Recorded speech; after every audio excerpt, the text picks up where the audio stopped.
Well, friends. Isn't it time for another Tractor Tuesday?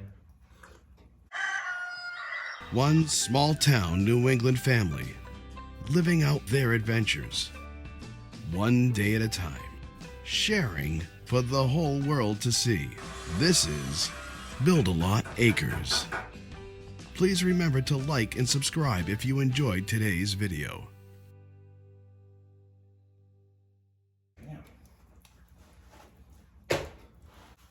In today's episode, me and my father are going to be talking about another series of tractors that we knew we would need to do for this series, and that is the D-series of Wheelhorse tractors.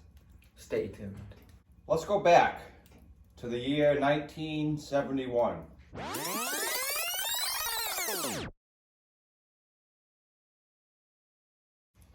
Wheelhorse was looking to compete with other brands such as Boland's large frames. They wanted a bigger, kind of a super type garden tractor that could compete. They wanted category 0 3-point hitch. They wanted a rear PTO. A lot of the big features, hydraulics, some of the features that other brands like Boland's had come out with. They wanted a place in that market. So after a couple years of designing and prototyping, in 1973 they had come out with the 18 Auto. The 1973 Wheelhorse 18 Auto. But they had renamed it to the D180 in 1974. And so in 1974, the D160, D180, and D200 all came out. The big D line. Oh, what a line.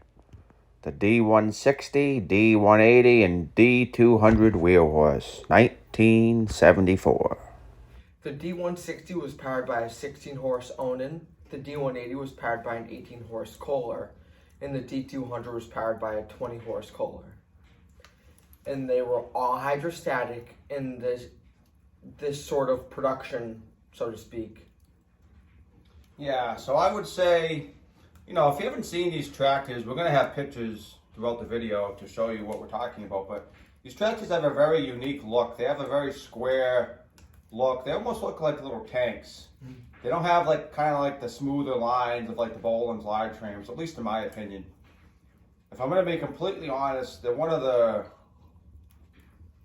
worst looking lines out there. They don't have that classic. No, I don't like how they look either. They're too square. They almost remind me of the Sears FF series. They're just too boxy looking. Not to say, some people probably love the looks, but I would think most people would probably agree that they have a weird kind of look to them.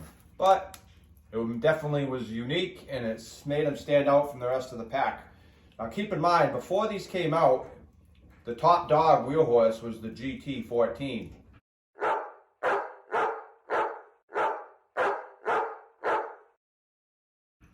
So these were a revolutionary tractor for Wheelhorse. They had never done anything this big or this bold in the past. But now in 1976... I'm going to have to close this up. I'm getting a little hot here. Me too, especially in this Build-A-Lot hoodie. Another thing we should mention to you guys, you might notice the last few videos we've been sporting some new Build-A-Lot Acres gear. We're not quite at the point where we're going to be able to offer it as merchandise. We're just doing it more for ourselves to advertise locally and on YouTube. But if you do have any interest, let us know. If we get enough interest, we'll probably end up having some more made up and we can offer them on a merch store in the near future. Yes. However, like I was saying, in 1976, a revolution happened, and Wheelhorse made the D250. The Wheelhorse D250, the largest Wheelhorse ever produced.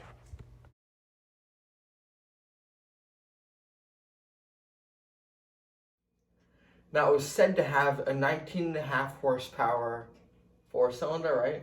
It's a four-cylinder water-cooled Renault engine, yeah, which is a French engine manufacturer. However, they are believed to have made more 28 to 30 horsepower, I believe. I was going to say around 30.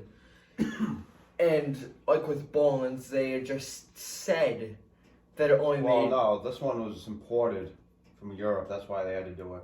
Boland's didn't have to because they were already in America. It was when you import it into America. I believe. Talking about for the ROPS. Yes. Yeah. So with the ROPS, when you imported something Over 20 horsepower. over 20 horsepower, it had to have ROPS. A rollover protection system. Yes.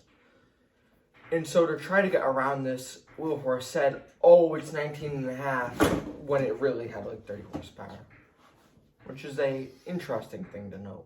Yeah, so it's also worth noting the D180 was only made for 2 years. It was made in 1974 and 1975.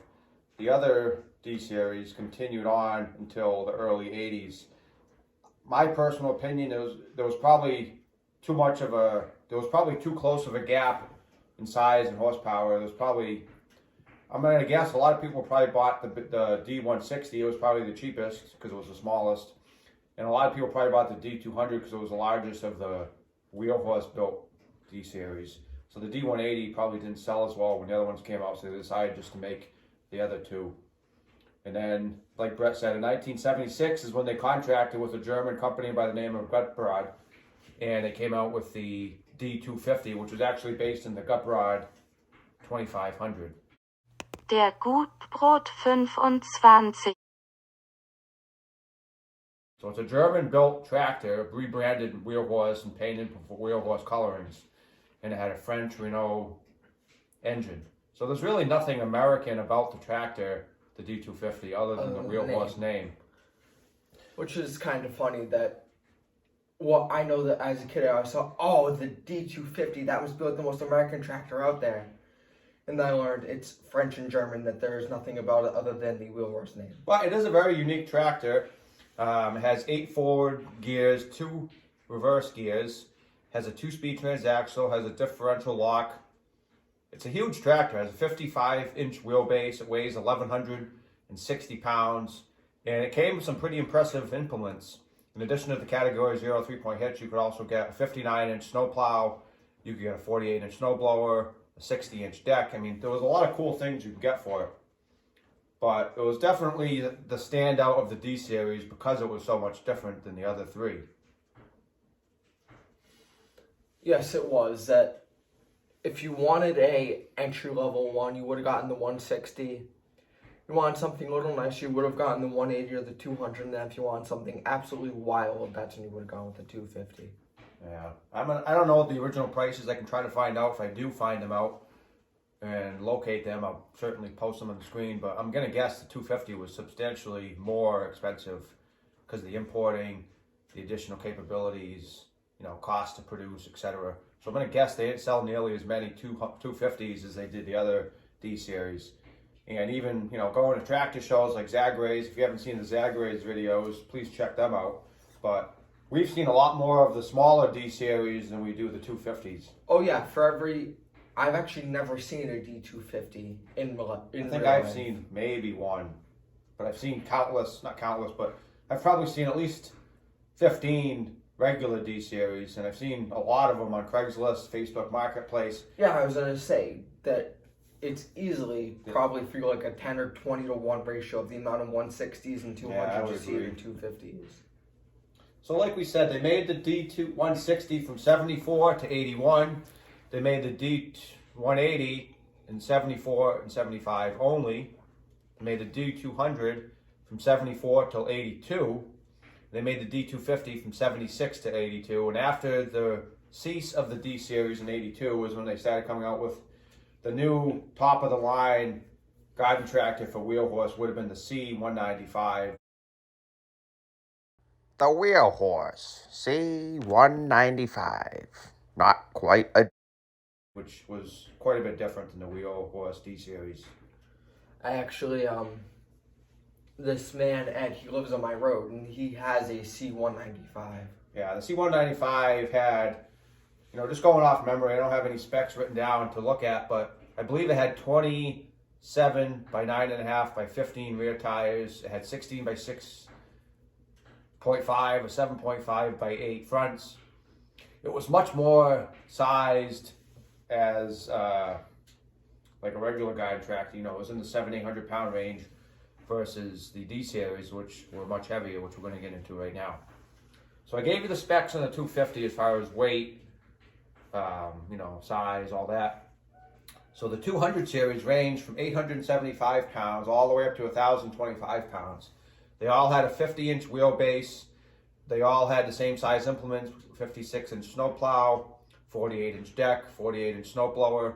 I didn't notice whether or not they were 2-speed transaxles like the 250 was. That's something I would have to go back and look at, and if I find it, I'll post it.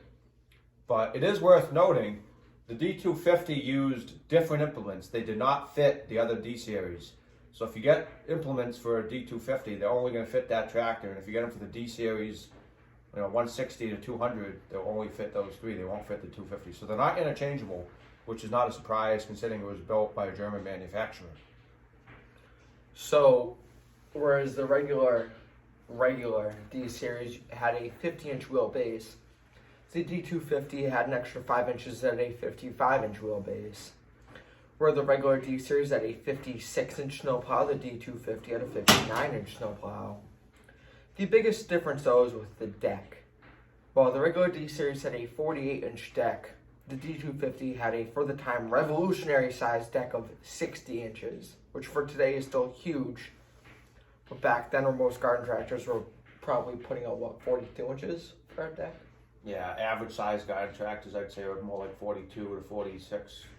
Yeah, so 48 60 would have been a pretty good sized deck for back then. Yeah, so 60 would have been ginormous.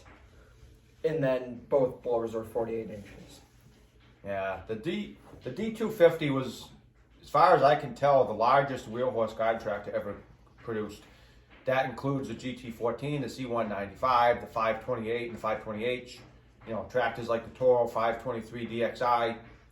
None of those could compete with the D250 in sheer mass and size. The engine, the size of the tires, the length, the width, the weight, capabilities. So we hope you guys have enjoyed today's episode and discussing the Wheelhorse D-series garden tractors. It's a very unique line, and we will see you guys on the next one. So this is Brett at 2 to 3 years old. I still have this mug. I love you, Dad. Still do. See you, friends.